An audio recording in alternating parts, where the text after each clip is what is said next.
Hi friends, welcome to my channel. అటుకులు, బంగాళాదుంపతో evening స్నాక్‌కి cutlet ఎలా తయారు చేసుకోవాలో ఈ వీడియోలో చూద్దాం. ముందుగా ఒక కప్పు వరకు అటుకులను తీసుకొని కొంచెం వాటర్ పోసి తడుపుకోవాలి. ఇలా తడుపుకున్న అటుకులను ఒక మిక్సింగ్ బౌల్‌లోకి తీసుకొని అందులోకి 3-4 వరకు బాయిల్ చేసి తొక్క తీసుకున్నటువంటి బంగాళాదుంపలను బాగా స్మాష్ చేసి వేసుకోవాలి. ఆ తర్వాత కొంచెం కొత్తిమీర, పావు స్పూన్ వరకు పసుపు, హాఫ్ స్పూన్ వరకు సాల్ట్, 2 స్పూన్స్ వరకు చిన్నగా కట్ చేసుకున్నటువంటి పచ్చిమిర్చి, హాఫ్ కప్ వరకు చిన్నగా కట్ చేసుకున్నటువంటి ఆనియన్, హాఫ్ స్పూన్ వరకు కారంను వేసుకొని, వాటర్ ఏమి యాడ్ చేయకుండా కలుపుకొని వీడియోలో చూపిస్తున్న విధంగా కట్లెట్స్‌ని రెడీ చేసుకోవాలి. మీరు ఏ షేప్ కావాలంటే ఆ షేప్‌లో చేసుకోవచ్చు. నేనిక్కడ ఓవెల్ షేప్‌లో చేసుకున్నాను.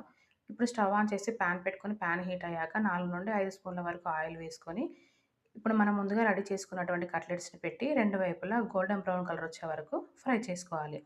ఇప్పుడు ఇవి ఫ్రై అయ్యాక సర్వింగ్ ప్లేట్‌లోకి తీసుకొని సర్వ్ చేసుకుంటే మనకు అటుకులు మరియు బంగాళాదుంప కట్లెట్స్ రెడీ.